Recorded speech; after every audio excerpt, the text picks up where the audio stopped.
सभी को राम राम जी, सनातन धर्म की जय। आज के पॉडकास्ट में आप लोगों का स्वागत है।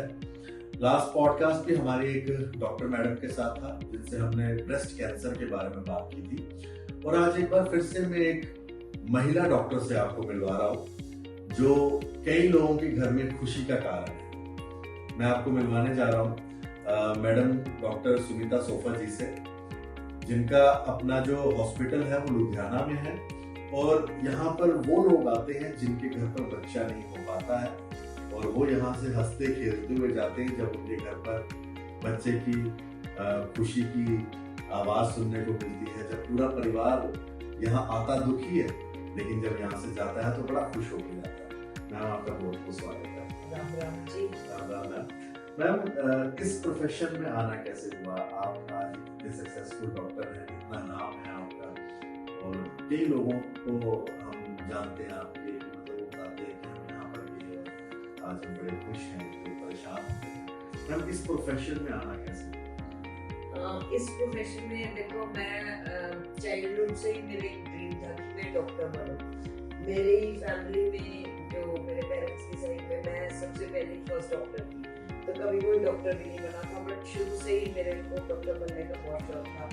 बचपन में मेरे टॉयज सिर्फ स्टेथोस्कोप और वो इंजेक्शन होते थे।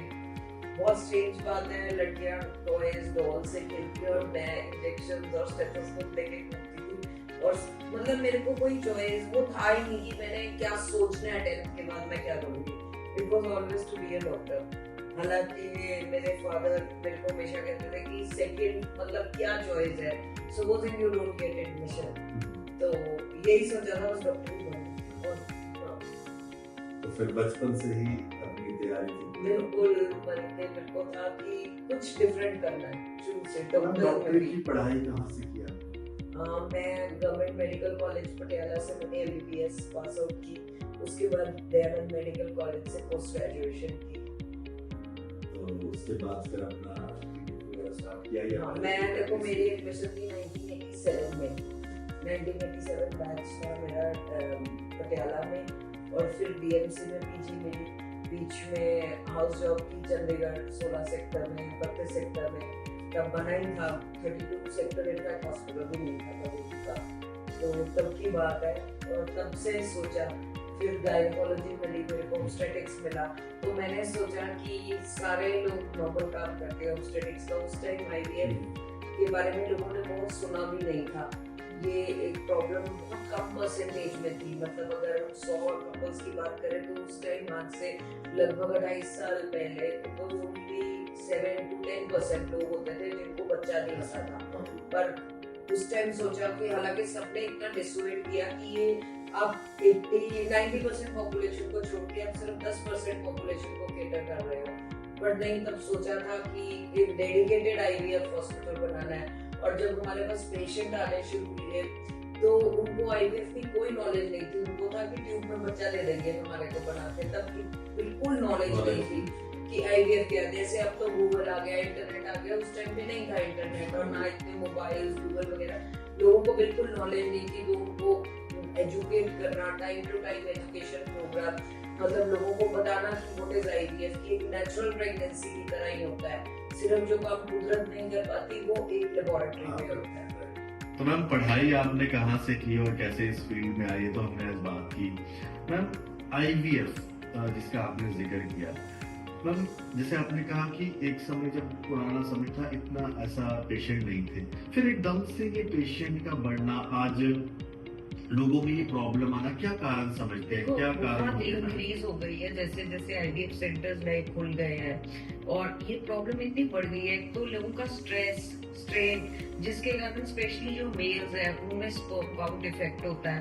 कुछ बहुत जो हम फास्ट फूड खाते हैं, डाइट, स्ट्रेस, ड्रग्स, नशा, ये सारी चीजें ना इनफर्टिलिटी बहुत कॉज करती है। और लेडीज में सेडेंटरी लाइफस्टाइल, माने कि कोई एक्सरसाइज नहीं करनी। पहले जब लोग लेडीज घर पे होती थी सारा घर का काम करती थी, अब डोमेस्टिक हेल्प अवेलेबल है। मतलब PCOD लेडीज में इतना ज्यादा हो गया, हार्मोनल चेंजेस आ गए हैं। आप देखिए अब लड़कियों की जो प्यूबर्टी है, मतलब कि गर्ल्स को जब फर्स्ट पीरियड शुरू होते हैं, पहले 14 ईयर लड़कियां 10th में होती थी, 11 में होती थी, तब पीरियड्स आने शुरू होते थे। पर अब 6-7 में सबको नॉर्मल है, क्योंकि ये जो दूध है उसमें जो काउज और भैंसों को, बफलोस को टीके लगाते हैं सिंटोसिनोल के, ये सारा इतना एडल्ट्रेटेड खाना है कि इसने सब कुछ ही चेंज कर दिया। पोल्यूशन ही आप देख लीजिए, हम कौन सी हवा, मतलब नॉर्मल बंदा भी जो हवा लेके जा रहा है आज की डेट में अंदर, that is equivalent to 20 cigarettes. आप खुद भी महिला हैं, तो जब किसी महिला के घर बच्चा नहीं होता तो बड़ी सारी चीजें उनको सहनी पड़ती है ना। ये मैं आपसे एज ए डॉक्टर नहीं, एज ए पर्सनल ये सवाल कर रहा हूँ कि उसको एक तो सांस के भी ताने सुनने पड़ते हैं, फिर घर में और किसी घर की बहू को बच्चा पैदा हो जाए उसको ना हो, वो भी एक ताने सुनने पड़ते हैं, जिस वजह से कई महिलाएं ना स्ट्रेस में चल जाती हैं। कई तो ऐसी है सुसाइड भी कर लेती है। मतलब इस तरह की चीजें हमने रिपोर्ट की है, खबरों में आती है, मीडिया में आ रहा है। तो कैसा वो सिचुएशन रहती है जब किसी घर में ऐसा नहीं होता, फिर वो आपके साथ आके शेयर भी करते हैं, कई सारे आती है महिलाएं। बिल्कुल आपने सही कहा, क्योंकि एक लेडी की प्रॉब्लम ज्यादा अंडरस्टैंड कर सकती है। जब भी कोई इनफर्टाइल कपल आता है तो 2-3 साल तो ज्यादा उनको इतना स्ट्रेस नहीं होता, क्योंकि उसके बाद जो है सोसाइटी पूछने लग जाती है गुड न्यूज कब आएगी, रिश्तेदार पूछने लग जाते हैं, पेशेंट्स लेडीज मेरे को बताती है, हम कहीं पे भी जाते हैं, पार्टी में जाओ, किसी फैमिली फंक्शन में जाओ, कहीं पे भी जाओ, द फर्स्ट क्वेश्चन वो पूछते हैं आपके बच्चा नहीं हुआ, अभी तक आप ट्राई नहीं कर रहे। तो वो जो है मेंटल स्ट्रेस इतना ज्यादा हो जाता है, प्लस फैमिली प्रेशर, और ज्वाइंट फैमिली में अगर छोटे ब्रदर की शादी हो गई साहब, उसके पहले बच्चा हो गया, तो मतलब इतना कई बार तो लेडीज आके रोती है कि हमारी जो रिलेटिव्स है अपना बच्चा नहीं उठाने देते, कि इतना वो बुरा समझते हैं हमें कि ये हाथ लगाएगी तो हमारा नुकसान हो जाएगा। तो मेंटल स्ट्रेस जो इसके साथ, और फिजिकल तो चलो है ही है, वो रिलीव करना पेशेंट का बहुत जरूरी है, क्योंकि जब तक मेंटल स्ट्रेस नहीं रिलीव होगा, बॉडी में अच्छे हार्मोन्स नहीं बनते, और कोई भी अगर ट्रीटमेंट कराओगे उसमें सक्सेस नहीं मिलता। सो वो डबल हो जाता है, एक तो फिजिकल प्रॉब्लम और ऊपर से मेंटल समस्या, प्लस पेशेंट को नॉलेज भी नहीं होती कि हम कहाँ से ट्रीटमेंट शुरू करें। और बहुत सारी फैमिलीज तो ऐसी है जो हमेशा एक लेडी को ही मानती है। मेरे पास पेशेंट्स आते हैं 4-4, 6-6 साल सिर्फ लेडी दवाई खा रही होती है, और बाद में पता लगता है कि हस्बैंड में भी प्रॉब्लम है, क्योंकि जो हमारी सोसाइटी ही ऐसी है।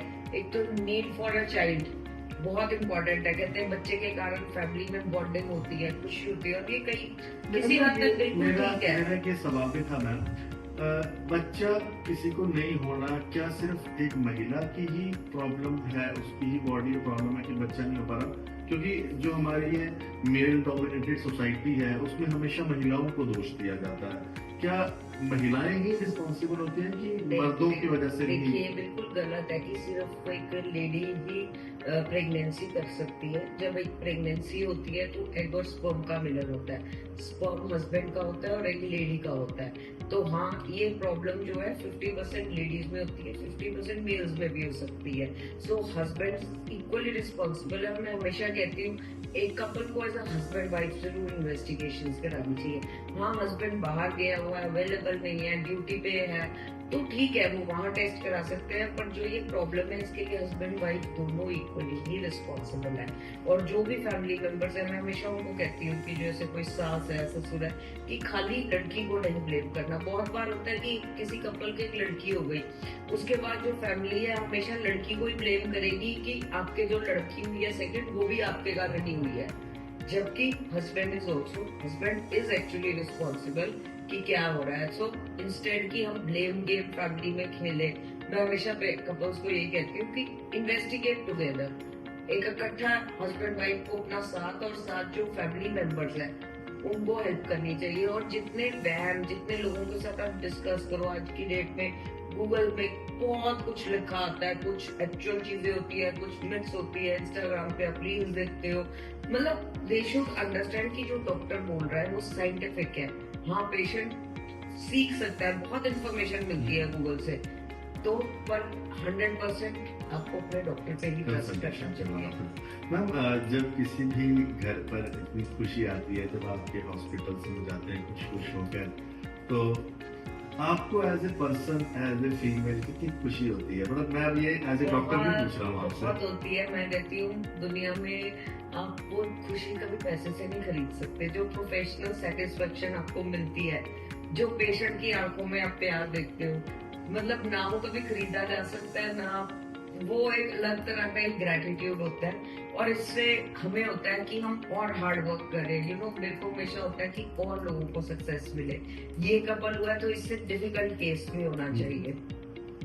मैम कोई ऐसा एक्सपीरियंस जो आज भी आप तक इतने सारे केसेस आपने किए हैं, कोई ऐसा एक्सपीरियंस किसी एक फैमिली का जहाँ पर आपको लगा हो कि मतलब जो कभी जहन में हमेशा रहता है? बहुत एक्चुअली आपने कहा बहुत एक्सपीरियंसेस है, हर कपल की अपनी स्टोरी होती है और बहुत डिफरेंट होते हैं। पर मुझे याद है एक पेशेंट अभी तक याद है, उनका ऑलमोस्ट डाइवोर्स होने वाला था। तो लेडी कहती कि मेरे हस्बैंड ने किया, वो प्रेग्नेंट हो गई, उसकी डिलीवरी भी हुई, तो उसने बाहर जाना था। तो आई स्टिल रिमेम्बर जब मेरी गाड़ी हॉस्पिटल के बाहर आई तो उसने अपना बेबी जमीन पे रख दिया सर। मतलब आई कुड नॉट इमेजिन वो एक्सपीरियंस मेरी लाइफ का। वो ऐसा क्यों? बस शी वांटेड टू थैंक, उसको लगा कि वो मंदिर में आई है और बेबी लेके गई है। And I just help that. मैंने तो उसको कहा कि मैंने तो हेल्प की है तुम्हारी। बट वो एक्सपीरियंस मैं कभी नहीं भूल सकती अपनी लाइफ में। उसकी आंखों में टीयर्स थे कि मेरा घर बस गया। बच्चा उन्होंने आप? हाँ बिल्कुल बिल्कुल। और ये एक्चुअली हुआ था, वो अनफॉरगेटेबल है मेरे मतलब। I can't forget that. Ma'am आपने ना एक बड़ी इम्पोर्टेंट बात की कि जो ये ड्रग्स नशा है, नशे से भी काफी ज्यादा, मैं ना हर अपने पॉडकास्ट में कोशिश करता हूँ कि इस चीज के ऊपर जरूर मतलब बात की जाए।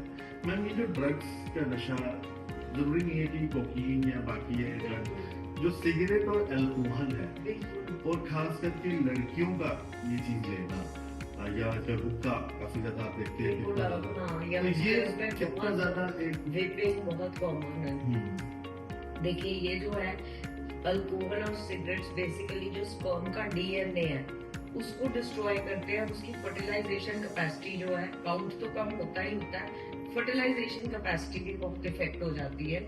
तो उसके कारण इनफर्टिलिटी आ जाती है। और लेडीज में जो है स्पेशली ये ओवरीज में एग बनने की कैपेसिटी वो बहुत इफेक्ट होती है।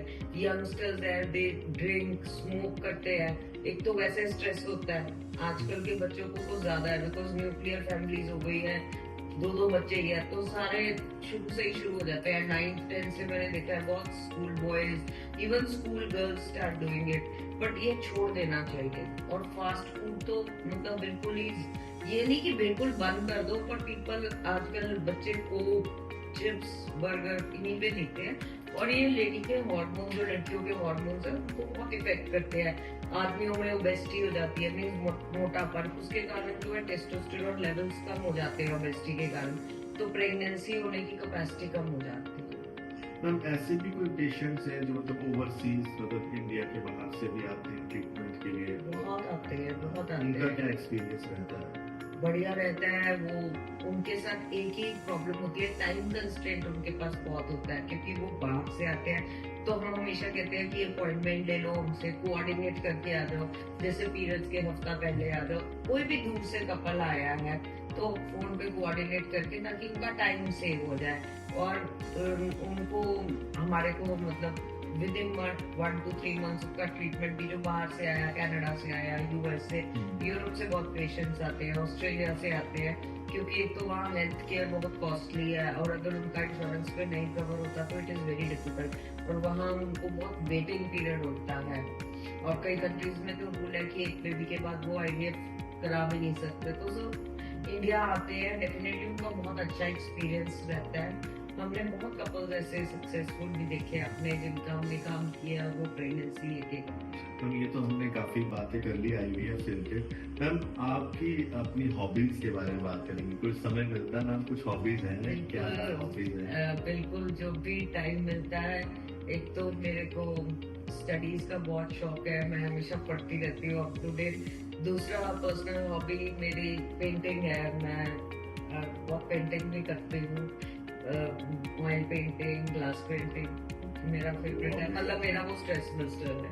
तो का समय मिल पाता है मैम? निकाल लेती हूँ, निकालना पड़ता है, क्योंकि अगर हम ही नहीं मेंटली स्ट्रांग होंगे तो कैसे काम करेंगे। मैम कोई आज तक आपका कोई मेंटर रहा, आप मानते हैं कि मतलब आज भी कुछ भी चीज बिल्कुल आपने सही कहा। देखो जब हमने काम मैंने स्टार्ट किया, फाइनेंशियल कंस्ट्रेंट था, मशीनरी बहुत महंगी थी सारा, तो टाइम टू टाइम फेलियर्स भी आते हैं, आपके पास मनी कंस्ट्रेंट होता है, आपको कुछ करना होता है और आपको समझ नहीं आता, तो देयर आर ऑलवेज किसी की कोई बात कही हुई बहुत असर कर जाती है कई बार। It's not a mentor, it is किसी के साथ आप डिस्कस करो, आपको सही टाइम पे कोई सलाह मिल जाए तो डेफिनेटली वो आपका इम्प्रूव करता है, मतलब कैपेसिटी टू वर्क। और मेरे को है कि I always compete with my self, अगर मैंने कुछ किया है तो मेरे को नेक्स्ट टाइम उससे अच्छा करना है। मेरा हमेशा एक दिमाग में ये बात रही है, मेरे जन मेरे अपने अपने आई थिंक आपसे अपना टीचर बढ़िया कोई नहीं हो सकता, आपका अपना एक्सपीरियंस ही आपको और टीच करता है। और आज की डेट में भी आई कीप ऑन लर्निंग। इस समय जो हम अपने देश की बात करें, प्रधानमंत्री नरेंद्र मोदी जी प्रधानमंत्री हैं, उन्होंने मतलब मेडिकल फील्ड में बड़ा बूम लाया कि 5 लाख रुपए का आयुष्मान कार्ड की फैसिलिटी दे दी। आईवीएफ अभी उसमें कवर्ड नहीं। देखिए आईवीएफ के नए लॉज आ गए, there are lot of insurance companies. अब I think within a span of 1 year IVF भी इंश्योरेंस में आ जाएगा, क्योंकि पहले लोग इसको बीमारी नहीं मानते थे कि आपकी इतनी नीड है मेरा ना यही सवाल था कि अब क्या इसे काउंट करना चाहिए मेडिकल टर्म्स में? बिल्कुल आई थिंक आ ही जाएगा। बहुत अब तो बहुत सारे बैंक्स ऐसे आ गए हैं जो लोन्स भी दे देते हैं पेशेंट को आईवीएफ के लिए, ठीक है। और आई थिंक इंश्योरेंस आ ही जाएगी अल्टीमेटली। बहुत चेंजेस आए हैं with newer times, newer schemes have come. हालांकि आईवीएफ अभी आयुष्मान में नहीं आया क्योंकि बहुत सुपर स्पेशलाइज्ड है, और बट आयुष्मान में और बहुत चीजों ने हेल्प की है पेशेंट्स को डेफिनेटली। ओके मैम, बहुत शुक्रिया, आपने अपना कीमती समय दिया। दरअसल ना आज जो पॉडकास्ट के लिए मैम से बात करने का यही कारण था कि एक तो डॉक्टर की लाइफ क्या होती है वो तो पता चले, प्लस ये जो स्ट्रीम है जिस फील्ड के साथ मैम जुड़े हुए हैं आईवीएफ, ये आईवीएफ को लेकर ना बड़े सारे मिथ हैं लोगों में, खास करके हमारी महिलाओं को, हमारी बेटियों को बहुत कुछ सुनना पड़ता है। जैसे मैम से मैंने डिस्कस भी किया, तो मैं चाहता हूँ कि ये जो एक सोच है, ये जो स्टीरियोटाइप इस तरह की सोच बनाई जाती है महिलाओं के लिए जिनको बच्चा नहीं हो पाता, और उस चीज को लेकर कितनी ज्यादा सफर करती है एक महिला, कितना ज्यादा सफर करती है एक महिला दूसरे घर में जाके, तो वो चीजों के ऊपर बात की जाए। और मैं चाहूंगा कि आप इस वीडियो को शेयर करें